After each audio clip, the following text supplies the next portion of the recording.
nanti kita singgung ya. Eh, nah, ini untuk yang marginal homogeneity dan Wilcox. Magnemar kemarin sudah nih, jadi kita lanjutkan. Ini untuk yang marginal Wilcoxon itu langkahnya ada dua. Ada yang menggunakan uji non parametrik karena memang basis datanya adalah kategori. Ada yang cara menggunakannya tidak menggunakan eh, analis untuk non parametrik. Ini yang memang basis datanya adalah kategori. Langkah uji untuk Wilcoxon itu klik analyze, kemudian non-parametric test, kemudian kita milih to relative sample. Setelah terbuka, kita akan memilih variabel yang akan kita analisis. Untuk kelompok pre, pada kelompok yang pre-post atau untuk yang kasus dan kontrol, kita pindahkan sesuai dengan kotak di dalam tes pair list-nya ya. Baru kita mau aktifkan apakah menggunakan Wilcoxon atau menggunakan marginal homogeneity. Baru kemudian klik OK. Jadi kurang lebihnya seperti ini. Nanti saya contohkan langsung sebentar.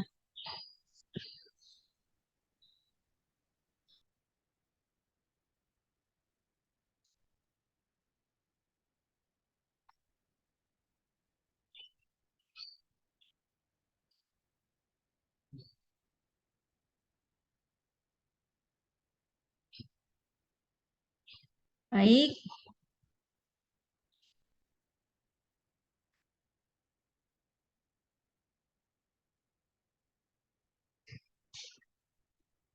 ingat nih Bapak Ibu ini data yang berpasangan. Jadi nanti silakan menggunakan data Bapak Ibu yang datanya berpasangan dengan eh, skala datanya pakai yang ordinal.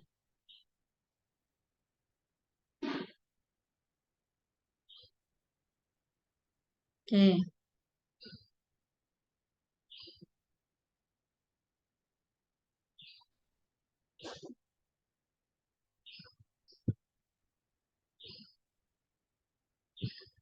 Nah, ini kalau menggunakan yang Wilcoxon yang non parametrik, kita klik analyze, kemudian non parametric test.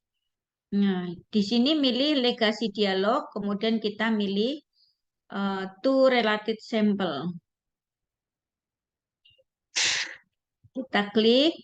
Nah, di sini ada pilihan, sebentar saya geser.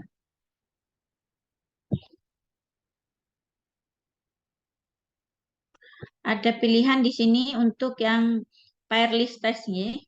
Nah, ini nanti kita bisa memilih Wilcoxon atau memilih marginal homogeneity atau Magnemar yang mau dites apa. Ini contohnya, karena ini kan lebih dari dua kategori ya, yang Wilcoxon. Jadi kita pakai yang nyeri sebelum dan sesudah. Sebentar.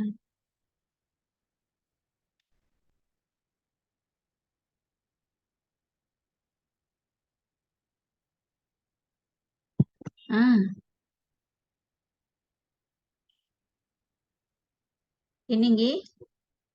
Nah, jadi nyeri sebelum dan nyeri sesudah. Kemudian kita pilih Wilcoxon. Kemudian kita klik OK. Nah, akan ada tampilan seperti ini. Negatif rank, positif rank, TIS. Negatif rank itu artinya begini. Nilai yang lebih rendah dari nilai sebelumnya itu disebut negatif rank. Kalau positif rank itu yang nilainya lebih tinggi dari sebelumnya. Kalau TIS itu yang nilainya sama. Jadi kalau kita melihat skor nilai ini, tingkatan nyeri sebelum dan sesudah berkaitan dengan negatif rank, positif rank ini, artinya menunjukkan bahwa, sebentar.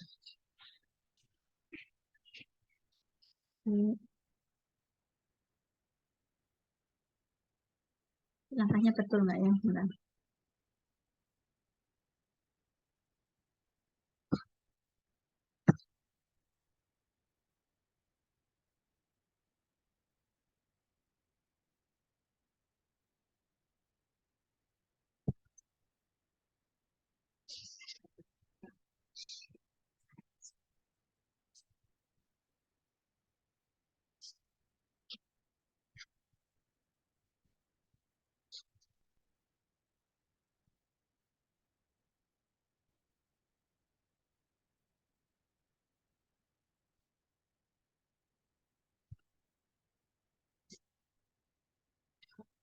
Baik nih, Bapak Ibu. Dari sini kita akan kelihatan bahwa ada 17 yang skor nyerinya atau tingkatan nyerinya lebih rendah dibandingkan dengan sebelum dilakukan intervensi. Kemudian ada 4 yang tingkatan nyerinya lebih tinggi. Kemudian ada 9 yang tingkatan nyerinya sama, artinya sebelum dan sesudah itu tidak ada bedanya. Nah, ini menunjukkan bahwa kalau kita lihat keberhasilannya berhasil. Kalau kita pengen meneliti tentang penurunan nyeri, melakukan intervensi, kemudian targetnya adalah nyeri berkurang, maka ini berhasil karena ada 17 responden yang mengalami penurunan nyeri.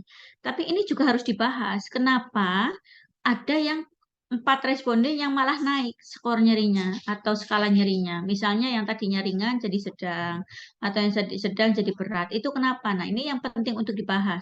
Maka ketika penelitian tidak bisa kita hanya mengandalkan kuesioner tanpa melakukan observasi langsung ketika penelitian itu kenapa? Jadi pada saat nanti terjadi hal seperti ini, ada yang terjadi peningkatan. Kalau tetap kan berarti nggak ada berubah ya. Misalnya dengan teknik eh, apa imajinasi terpimpin kok atau guided imagery tidak ada perubahan. Ya boleh-boleh saja. Tapi kalau terjadi kenaikan, maka kita harus tahu kenapa faktor apa yang menyebabkan kok malah skala nyerinya naik atau tingkatan nyerinya naik. Pada saat penelitian yang bisa diamati apa? Apakah kondisinya memburuk? Ataukah yang tadinya pasiennya berbaring sudah mulai melakukan pergerakan sehingga dia merasakan nyeri karena sudah latihan bergerak?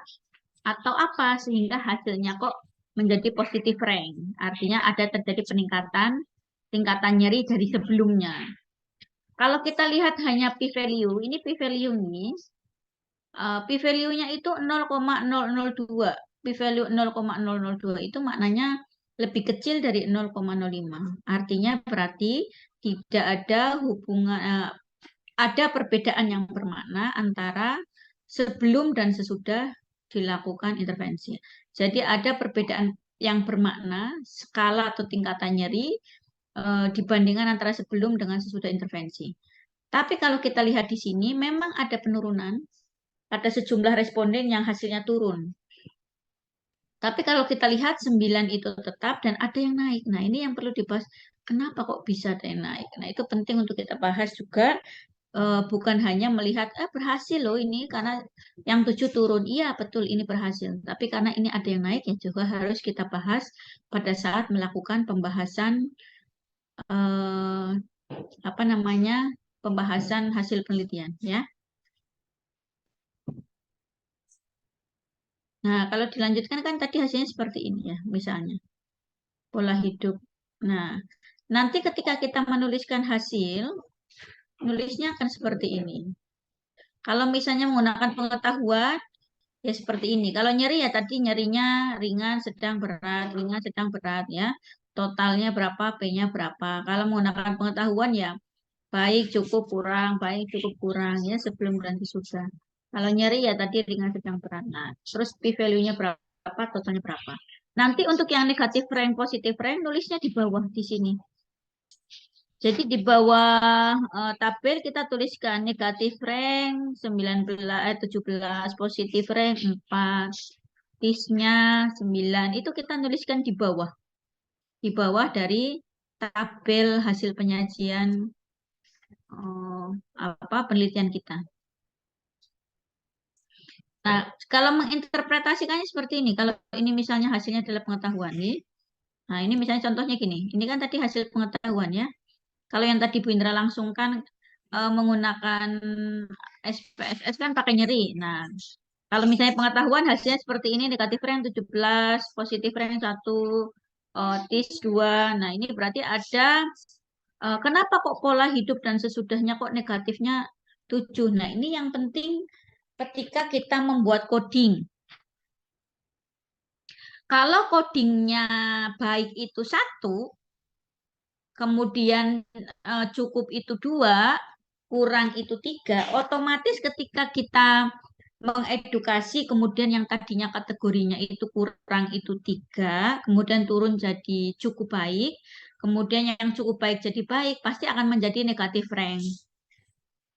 Jadi negatif rank itu jangan berpikir gini loh, berarti pengetahuannya turun, bukan turun. Tergantung ketika kita memberikan coding.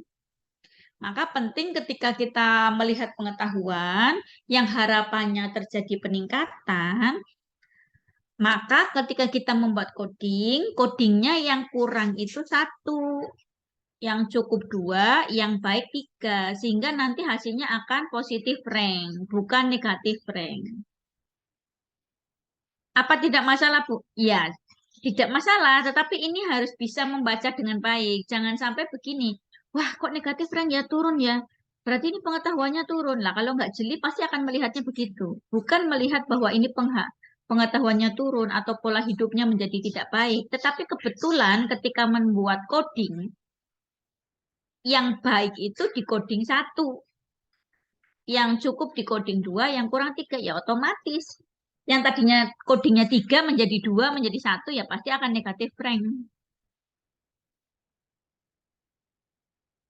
Nah, kalau ini melihat ada positif rank 1, berarti yang tadinya baik menjadi cukup baik. Yang tadinya kurang, yang tadinya cukup menjadi kurang. Nah, itu juga harus dibahas. Kenapa ada satu orang yang mengalami positif rank. Maka penting Bapak Ibu ketika membuat coding harus diperhatikan penelitian saya mau melihatnya apa. Misalnya mau melihat penurunan nyerinya atau penurunan tekanan darah, hipertensi ringan sedang berat gitu ya.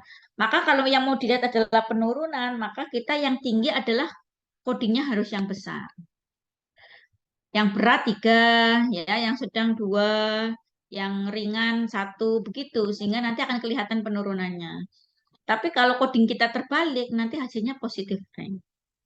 Kalau nggak jeli membacanya, maka akan galau langsung. Kok positif rank ya? Kok kebalik lah? Kan codingnya juga kebalik. Maka penting kita membuat codingnya linier atau sesuai dengan yang ingin kita teliti. Kalau kita skor nyeri, otomatis nyeri yang berat itu yang codingnya besar. Berarti misalnya ringan, sedang, berat, atau tidak nyeri, nyeri ringan, nyeri sedang, nyeri berat, tak tertahankan. Ya berarti 5, 4, 3, 2, 1 yang ringan 1. Tapi kalau pendidikan atau tingkat pengetahuan atau perbaikan pola hidup, ya harus yang jadi kalau kita mau melihat peningkatan ya harus yang bagus yang di skor 3. Ya. Artinya di skor yang tinggi, yang kurang bagus yang skornya lebih rendah.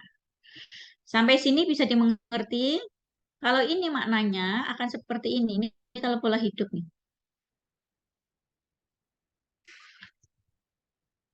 Misalnya judulnya pengaruh video animasi terhadap peningkatan pengetahuan. Karena tadi p-value-nya 0,0 lebih kecil, maka ada peningkatan, ada pengaruh video animasi terhadap peningkatan pengetahuan. Di mana hasil ini menunjukkan ada 17 responden yang mengalami peningkatan pengetahuan. Ingat, walaupun tadi tulisannya negatif rank, tapi ini menunjukkan peningkatan pengetahuan. Karena tadi pengetahuan yang baik itu kita coding 1. Yang cukup 2, yang kurang 3. Jadi akhirnya akan negatif rank ya. Kemudian satu responden mengalami penurunan pengetahuan. Karena tadi positif rank kan. Kemudian 12 respondennya tetap setelah dilakukan intervensi. Ketika nulis hasil hanya seperti ini. Tetapi kalau nanti membahas, kita harus bahas. Terjadinya peningkatan pengetahuan itu karena apa? Sehingga kok video animasi ini bisa berhasil. Kita bahas. Kemudian ada satu responden yang mengalami penurunan pengetahuan itu kira-kira kenapa? Makanya ketika kita penelitian, kita observasi. Kira kira-kira anaknya pada ribut, nggak menyimak dengan baik semuanya, nggak kira-kira sungguh-sungguh mengisi apa tidak, jangan-jangan gojek gitu guys, sehingga ketika ngisi asal-asalan itu nanti akan berpengaruh terhadap hasil ya. Kemudian kenapa kok bisa tetap, kira-kira apa? Nah, itu yang penting untuk dibahas ketika membahas hasil penelitian. Nah, kan bedanya kalau ini kan sama ya, caranya marginal homogeneity dan Wilcoxon. Sama-sama klik analyze, kemudian non-parametric test, to related sample, nanti tinggal milih marginal atau Wilcoxon. Kalau marginal nanti tampilannya seperti ini saja. Nggak ada negatif rank atau positif rank. Yang marginal hanya adanya begini, distinct value, diagonal case ini. Kalau kita membacanya p-value-nya saja ya ini 0,000 ini ya. Tapi marginal akan terbaca banyak hal. Tapi kan paling yang dibaca isinya p-value ini ya. Cuma nggak akan muncul negatif rank ini. Nah, kemudian saya mengingatkan kembali nih Bapak Ibu, walaupun pertemuan hari ini itu membahas marginal homogeneity dan Wilcoxon, tetapi karena di dalam analisa data hipotesis komparatif ini kita harus tahu Konkran, kemudian Friedman, saya akan ajarkan nanti Konkran, walaupun di RPS tidak ada ya.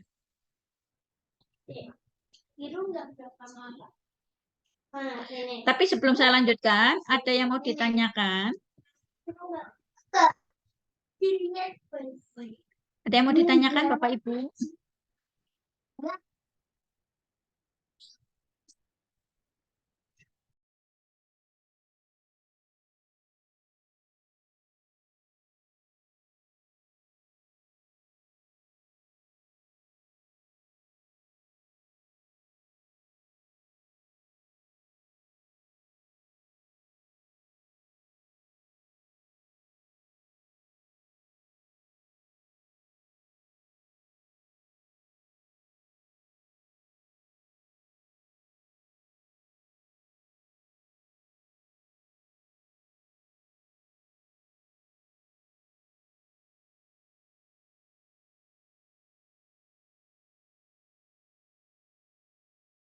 Untuk yang Wilcoxon dan marginal homogeneity, ada yang ingin ditanyakan?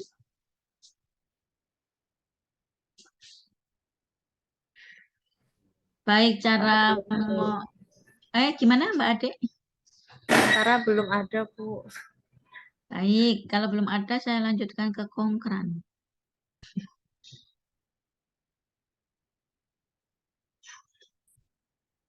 Tadi Konkran untuk apa? Coba ingat nggak?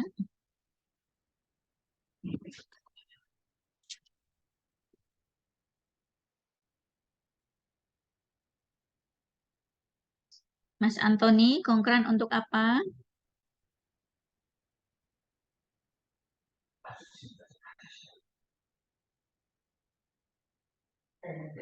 Lah lupa. Dua kategori ya, Bu. Hah?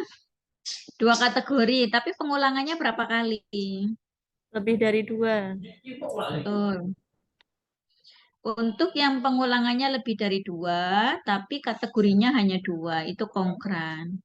Tapi kalau pengulangannya lebih dari 2 dengan kategori yang lebih dari 2 juga, itu bisa menggunakan Wilcoxon atau Friedman dengan post-hoc nih. Nah, sekarang kita lanjutkan ke Konkran. Ini langkah uji Konkran. Ini yang harus diingat, lebih dari 2 kali pengukuran. Tapi kategorinya hanya 2. Berarti pengukurannya bukan hanya pre dan post, tapi ada eh, pre, pre, kemudian pos 1 dan pos 2. Contoh, pengukuran bilirubin sebelum dilakukan fototerapi, setelah fototerapi 12 jam, setelah fototerapi 24 jam. Berarti yang 12 jam itu pos 1, yang 24 jam itu pos 2. Atau pengukuran kadar atau pengukuran tekanan darah tingkatan hipertensi ya. Sebelum dilakukan terapi dengan murotal Quran, setelah dilakukan terapi murotal Quran, setelah dilakukan selama 3 hari terapi murotal Quran. Berarti yang 3 hari ini adalah pos 2. Setelah persis adalah pos 1, sebelumnya adalah pre. Karena ada 3 kali, 1, 2, 3. Artinya lebih dari 2. Boleh banyak, boleh. Biasanya untuk penelitian yang serial, itu menggunakan yang konkran. Kalau yang kategorinya hanya 2.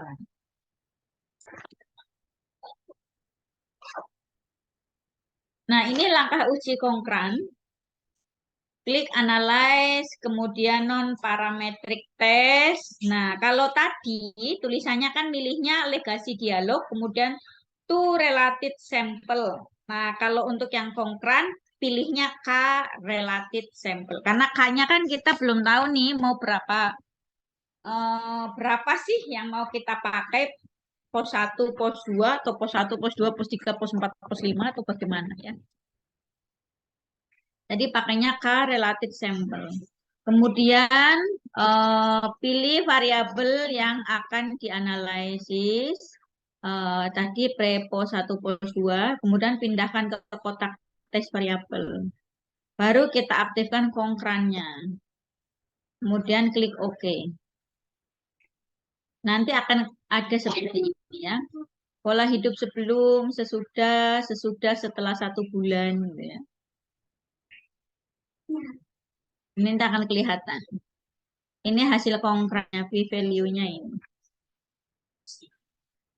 Nah, kalau dari sini, maka kita bisa menuliskan begini.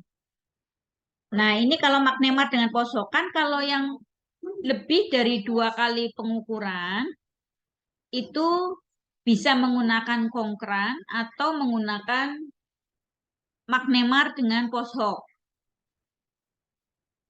Kalau yang tanpa poshok itu yang 2 kali pengukuran. Tapi kalau lebih dari 2 kali pengukuran dengan 2 kategori, magnemarnya harus dengan poshok. Nah, ini caranya.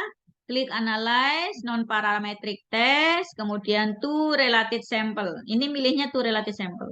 Cuma bedanya, kita akan milih variabel yang dianalisis pre pos 1, kemudian pilih lagi pre pos 2, kemudian pos 1, pos 2. Nah, itu masukkan secara bertahap ke kotak test file list. Baru kita aktifkan magnemarnya, kemudian klik OK. Nah, itu bedanya kalau yang konkran dengan magnemar. Karena kan magnemar harus pre, pos 1, pre, pos 2, pos 1, pos 2. Karena nanti akan membandingkan ketiganya. Tapi kalau yang konkran kan tidak langsung ya. Pre, pos 1, pos 2, pindahkan, nanti langsung klik konkran. Nanti akan seperti ini untuk yang magnemarnya. Misalnya pola hidup baik dan buruk. Sebelumnya dan sesudahnya ini. Terus sebelum dan sesudah 1 bulan. Kemudian pola hidup sesudah dan sesudah 1 bulan. Nanti akan kelihatan seperti ini. Kok hasilnya beda, Bu? Iya. Ini nanti maknanya beda. Contohnya di sini ya. Sesudah diintervensi, yang baik ada 27. Kemudian yang buruk itu ada 0. Tapi setelah 1 bulan misalnya, nanti ada yang buruk itu ada 3 misalnya. Nah, ini akan kelihatan nanti setelah dilakukan uji konkran, magnemar dengan kosong ya. Tapi kita akan lihat ini, kan yang baik tetap baik itu ada 3, yang buruk tetap buruk ada 3, tidak ada perubahan. Artinya berarti setelah diedukasi, kemudian sebulan kemudian pola hidupnya tetap baik. Berarti berhasil dong, iya. Kan kadang-kadang setelah edukasi baik, 1 minggu lupa semua ya, tetap kembali ke perilaku awal. Nah itu kan yang nggak bagus. Tapi kan kalau 1 bulan berikutnya dites kok masih bagus, berarti kan edukasi kita berhasil, mampu merubah pola hidup sehingga menjadi habit ya atau kebiasaan yang menetap.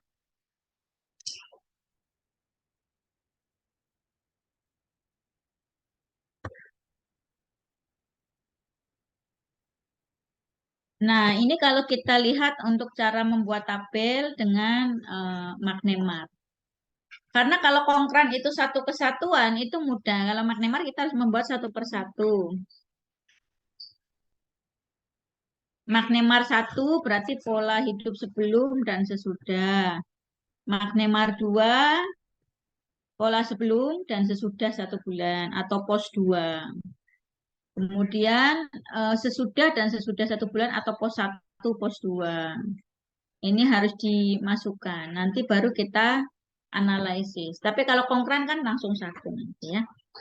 Nah, ini kalau kita lihat dari judul, ini contoh kalau dengan konkran. Jika judulnya itu tadi video animasi dengan PHPS, maka kita bisa menuliskan begini hasilnya. Hasil uji pola hidup sebelum dan sesudah dilakukan intervensi diperoleh p-value sekian.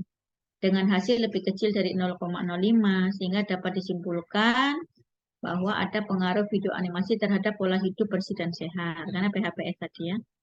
Tapi kalau Magnemar dengan post hoc, karena tadi kita melihatnya satu persatu ya. Ini kita nanti bisa nah, buatnya intervensinya panjang.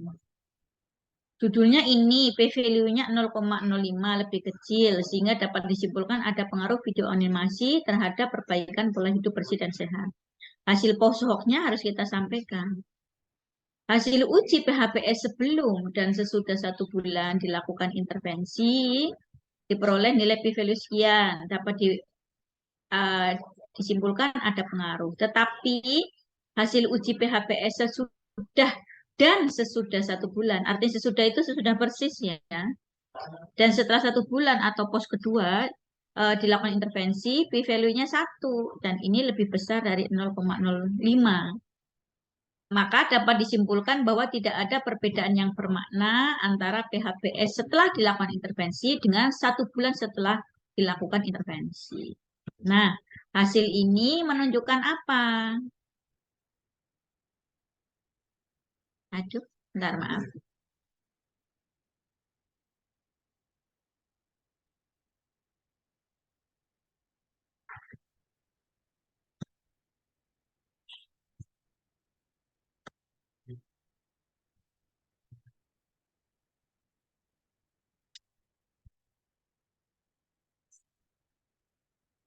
Hasil ini menunjukkan bahwa ada perubahan PHPS, bahwa perubahan PHPS-nya itu sudah dapat menjadi kebiasaan atau menetap. Karena setelah 1 bulan hasilnya masih sama dengan setelah dilakukan intervensi. Karena seringkali kita misalnya mengajarkan cuci tangan. Habis cuci tangan bisa caranya cuci tangan sekian langkah.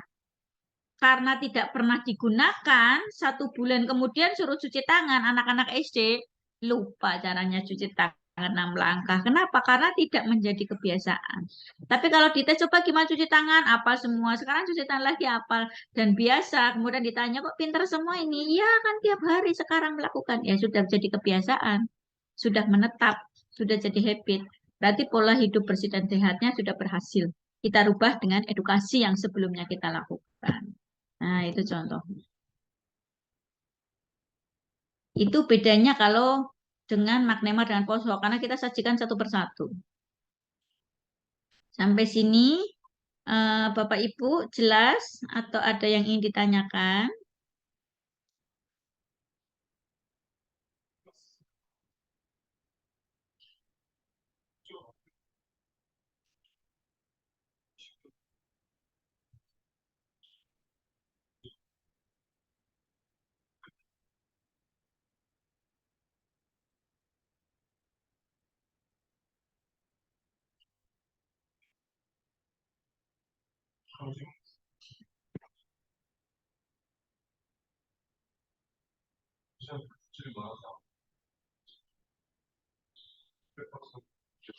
Kalau ada yang bertanya, Bu, kalau Friedman bagaimana? Langkah Friedman seperti langkah Konkran.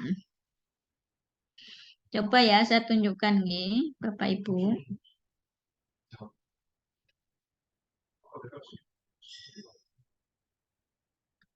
Eh, Kalau konkran itu kan klik analyze, kemudian non-parametric test, kemudian kita pilih legasi dialog, kemudian kita pilih correlated sample. Kita klik. Nah, ini ada pilihan Friedman dan konkran. Kalau kita menggunakan konkran, ya kita menggunakan kita pilih ini. Kalau Friedman, Friedman itu kan yang tadi eh, lebih dari 2 kali pengukuran dan lebih dari 2 kategori. Bisa Friedman dengan post-hoc atau Wilcoxon, ya. Tapi paling sering pada senang pakai Wilcoxon. Kenapa? Nanti nggak bisa baca Friedman Bu karena nggak biasa. Ya nggak apa-apa sih, karena kan boleh dua-duanya ya, Friedman dengan post-hoc boleh gitu ya. Nah, kalau konkran kita tinggal pilih konkran. Cuma bedanya kalau konkran itu kan kategorinya 2. Kalau Friedman kategorinya lebih dari 2 kan gitu ya. Tapi caranya sama. Pakai yang mana ya? Yang kategorinya cuma 2. Pola hidup sebelum ya.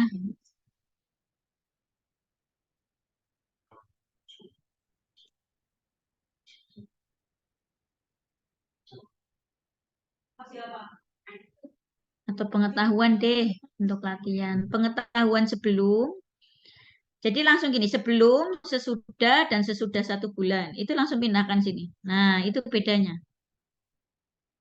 Kalau konkran bisa langsung. Klik OK, nanti akan hasilnya konkrannya langsung keluar.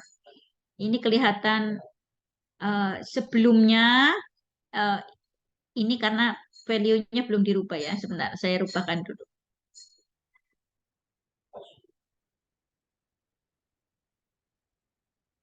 Variable view.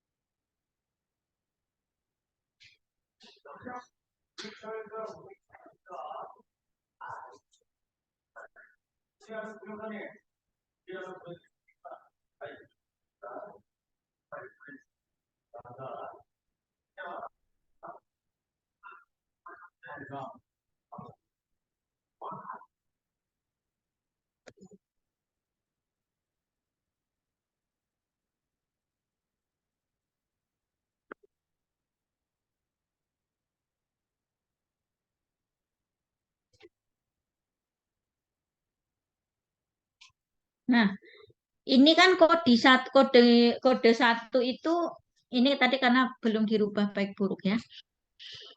Kode 1 itu baik, kode 2 itu buruk. Artinya pengetahuannya baik, pengetahuannya buruk, atau pengetahuan baik, pengetahuannya kurang. Itulah bolehlah ya, terserah nanti kalau membagi menjadi 2 kategori. Nah, ini akan kelihatan sebelumnya ada 11 orang yang pengetahuan baik. Yang kurang ada 19. Setelah dilakukan edukasi, ada 27 orang yang baik, 3 yang masih tetap kurang. Setelah 1 bulan, dilihat lagi di tes, 27 ini tetap punya pengetahuan yang baik, eh, yang 3 ini punya pengetahuan kurang tetap, artinya nggak ada perubahan, berarti nggak ada juga niatan untuk mencari informasi sehingga menambah informasi yang diperoleh. Nah, kalau kita lihat di sini eh, p-value-nya 0,000, artinya ada pengaruh ya. Apalah misalnya media lembar balik atau buku saku atau apa terhadap peningkatan pengetahuan. Nah, bedanya kalau menggunakan Magnemar yang post hoc, itu kita klik analyze, kemudian non-parametric test, legasi dialog, kita milihnya to related sample. Nah, ini ada pilihan Magnemar. Cuma coba kita kembalikan ini kan harus berkali-kali ya. Nah, ini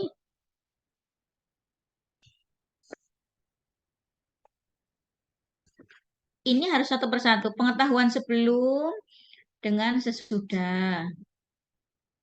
Kemudian sebelum dengan sesudah 1 bulan. Setelah itu yang sesudah dengan sesudah 1 bulan. Nah, harus satu persatu seperti ini.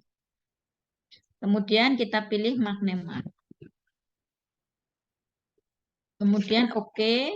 Nanti akan keluar hasilnya seperti ini. Nah, ini tadi karena sudah saya rubah, sudah jadi baik dan buruk. Tapi Bapak Ibu kalau value-nya nggak dirubah, nanti keluarannya 1 dan 2. Terus bingung, 1 itu apa ya? 2 itu apa? Maka penting ketika kita eh, membuat apa namanya input data itu view-nya harus diisi ya, atau variabel view ini kan ada. Nah, ini kalau kita lihat variabel view. Nah, value-nya ini harus diisi. Kalau tadi belum diisi 1, 2 ya akan keluar 1, 2. Tapi kalau sudah kita isi 1 itu baik, 2 itu buruk, kan tadi masih 1, 2 ya. Memang sengaja saya pindahkan biar nanti oh ini 1, 2. Maka akan keluarnya ya 1, 2. Tapi kalau sudah baik, buruk, maka akan keluar hasilnya seperti ini. Baik, buruk, nggak jadi 1, 2 lagi. Ya, itu bedanya. Ini akan kelihatan sebenarnya sebelum itu yang baik ada berapa ini?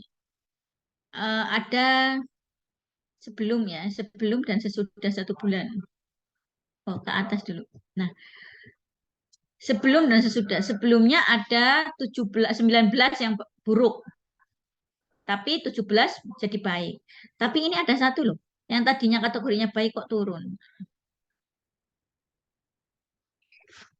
Nah, kemudian setelah eh, sebelum dan sesudah 1 bulan, ini masih ada yang tadinya buruk menjadi yang tadinya baik tetap buruk menjadi buruk turun. Ini ada 2, ya. Tapi kalau yang sesudah dan sesudah 1 bulan itu tetap skornya tetap maksudnya. Yang baik ya tetap baik, yang buruk tetap buruk. Ini yang nanti kita masukkan satu persatu sesuai dengan bacaan yang interpretasi yang tadi disampaikan. Sampai sini ada yang ditanyakan Bapak Ibu. Nah, ini ada p-value-nya ya. P-value-nya sebelum dan sesudah 0,00 berarti ada perbedaan yang bermakna. Sebelum dan sesudah 1 bulan juga ada perbedaan yang bermakna. Tapi sesudah dan sesudah 1 bulan tidak ada. Kenapa? Karena pengetahuannya yang tadinya bagus masih tetap bagus. Tidak terjadi penurunan. Tapi bisa saja dalam suatu penelitian setelah 1 bulan lupa. Nah, kalau kita tanya saja lah ke mahasiswa, sudah diajari ini kan ya, sudah. Coba saya tanya lagi ini, tuh kok lupa. Nah, berarti sudah terjadi perubahan. Makanya mungkin setelah 1 bulan hasil skornya lebih rendah dibandingkan ketika setelah dilakukan edukasi persis. Kenapa? Ya lupa tadi. Tapi kalau dia dilakukan, eh, misalnya harus menjaga pola bersih hidup dan sehatnya itu betul-betul dilakukan, maka pengetahuannya akan menetap. Gitu. Sampai sini bisa dimengerti?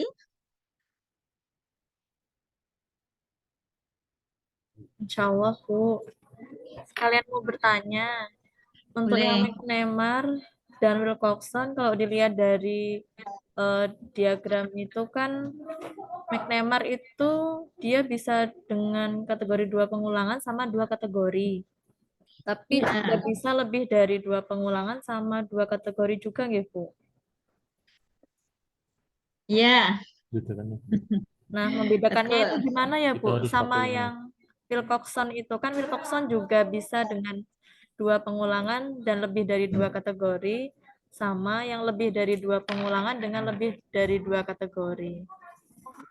Wilcoxon maupun McNemar bisa digunakan eh, baik 2 kategori atau lebih dari 2 kategori. Atau 2 pengulangan atau lebih dari 2 kali pengulangan kan gitu ya. Cuma bedanya kalau yang magnemar itu kan harus kita lakukan beberapa kali.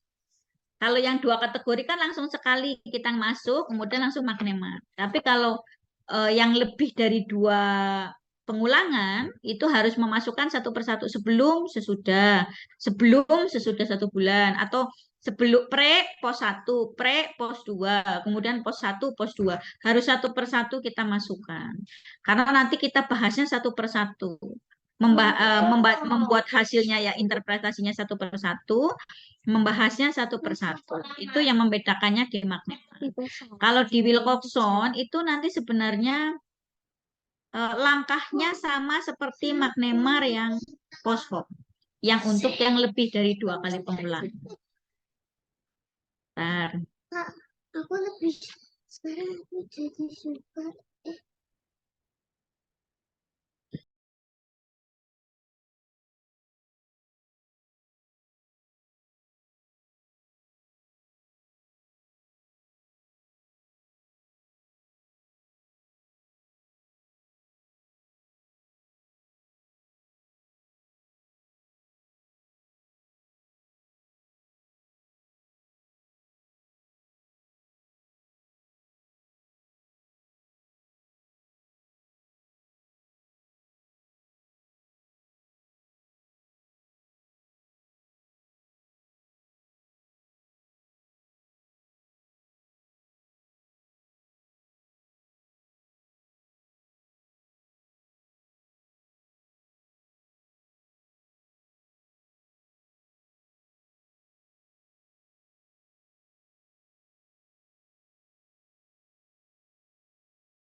Kelihatan nggih, Bu Ade? Jadi, kalaupun magnemar atau Wilcoxon untuk yang lebih dari 2 kali pengulangan, tetap memasukkannya satu persatu seperti ini, seperti magnemar dengan post hoc. Kalau tadi hanya pre dan post, 2 kali pengulangan saja kan hanya satu di sini ya, pre, post, ya kan? Tapi kalau ada pos 1, pos 2 ya berarti pre, pos 1, pre, pos 2, pos 1, pos 2. Bu, kalau 5 ya nanti ke bawah ini banyak. Kalau ada 10 bisa ya 10 nanti sampai ke bawah. Tapi kita bisa klik magnemar untuk yang kategorinya 2. Kalau yang kategorinya 3, kita bisa klik atau lebih ya, 3 kali lebih kita kliknya margina Wilcoxon. Nah, itu bedanya. Jadi memasukkan satu persatu ininya. Cara menuliskannya Bu, seperti magnemar dengan post hoc. Untuk yang Wilcoxon yang lebih dari 2 kali pengulangan dengan lebih dari 2 kategori. Karena Wilcoxon kan lebih dari 2 kategori dan bisa untuk 2 kali pengulangan atau lebih dari 2 kali. Gitu.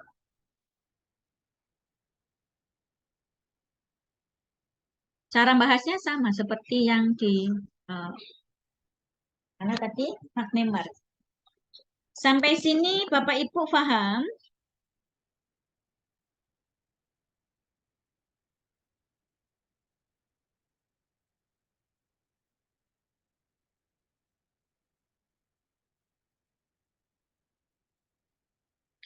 Adakah yang mau ditanyakan?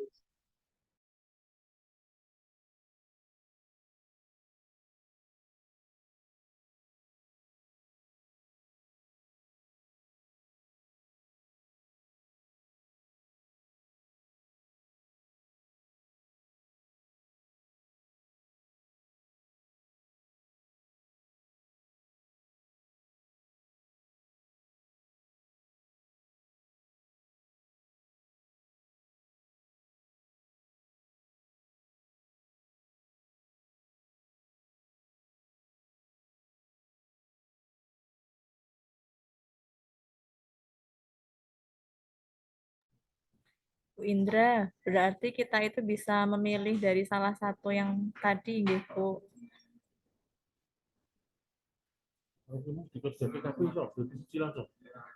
Hah? Yang mana? Yang ya kan gini kan ya.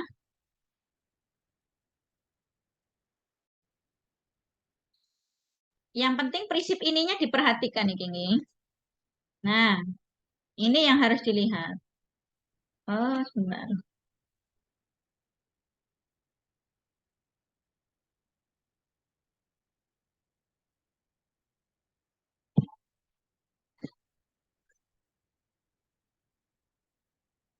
Nah, prinsip ininya harus dilihat.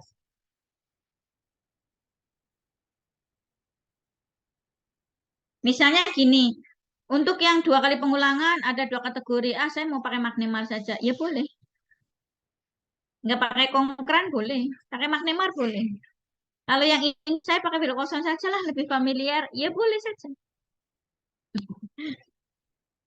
Nggak harus pakai treatment, Bu. Ya nggak harus. Ini kan pilihan. Boleh pakai konkran, boleh pakai magnemal. Ini juga boleh pakai treatment, boleh pakai Wilcoxon.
Kalau kita memilih konkran pun harus kita cari post hoc-nya.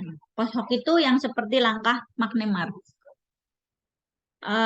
Kalaupun kita menggunakan treatment juga kita harus cari langkah post hoc-nya. Post hoc-nya menggunakan apa ya? Menggunakan post hoc-nya Wilcoxon. Tapi p-value akhir, simpulan akhirnya menggunakan treatment. Jadi menggunakan 2 langkah kalau post hoc. Treatment dan Wilcoxon, konkran dengan magnemar. Makanya kenapa biasanya daripada ribet langsung menggunakan magnemarnya atau langsung menggunakan Wilcoxonnya.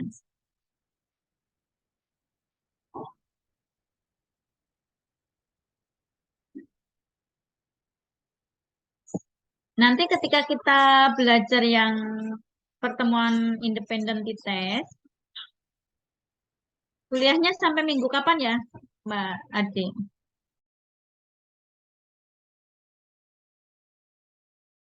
Nah, sebentar Bu, saya lihat jadwal.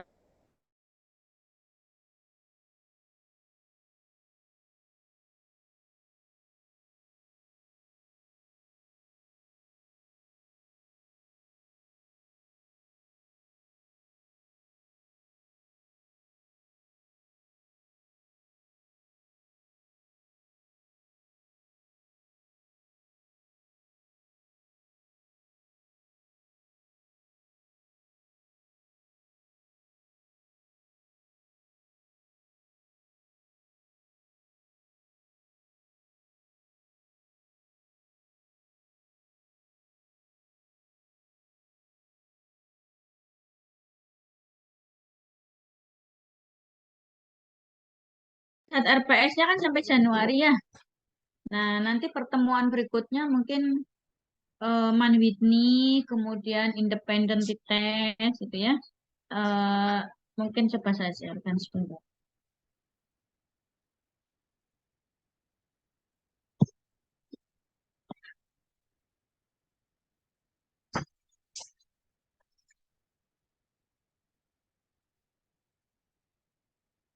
Nah, nanti pertemuan berikutnya akan membahas ini.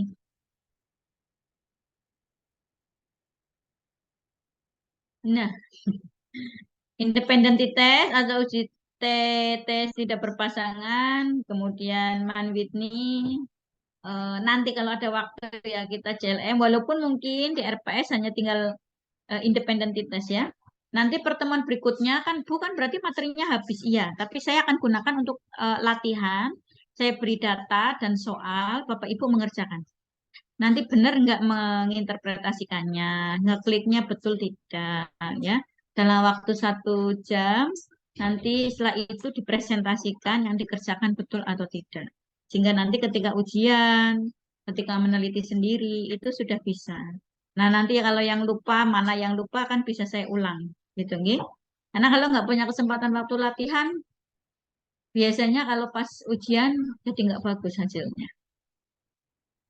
Nah, ini ada one way ANOVA, kemudian Kruskal Wallis, dengan post hoc nyaman Whitney, dengan koreksi berulang, gitu ya. Nah, prinsipnya paham dulu Man Whitney, karena dimanapun tidak normal Man Whitney, tidak normal Man Whitney. Ini pun Kruskal Wallis ya, post hoc-nya Man Whitney. Berarti prinsipnya harus tahu uji T dan uji Man Whitney harus dikuasai.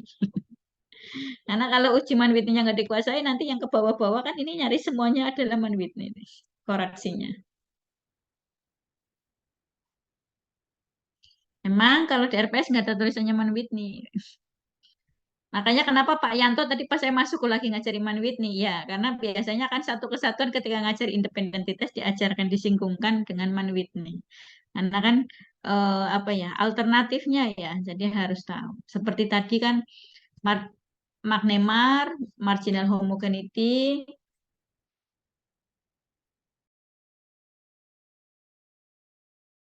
Di RPS ada Man Whitney juga kok, Bu. ada. Ya udah Ya, nanti sekalian. Independen dan Man Whitney menyatu. oke. Karena nanti kalau terpisah-pisah, kan saya harus kayak tadi kan kemarin kan Magnemar dulu ya. Jadi saya harus ngulang lagi ini loh nanti Magnemar gitu. Ngekliknya ini kan tetap harus saya ulang. Jadi kalau dijatuhkan, oh independen ini karyanya sama, distribusinya normal. Kalau misalnya nggak normal berarti pakai Man Whitney. Kalau normal berarti harus uji varian. Karena nanti hasilnya akan ada yang coba ya saya contohkan.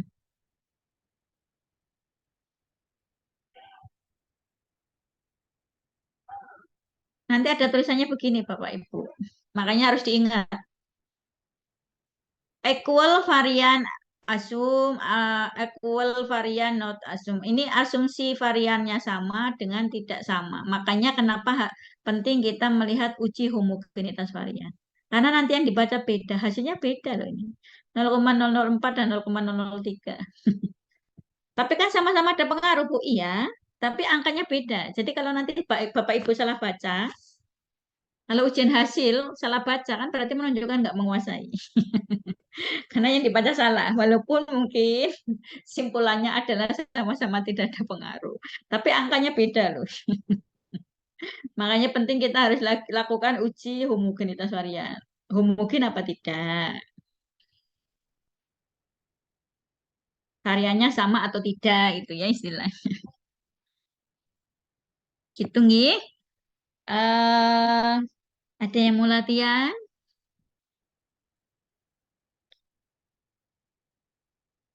Satu-satunya yang selalu on kamera itu Mbak Ade. Jadi serasa kayak ngajari privat Mbak Ade.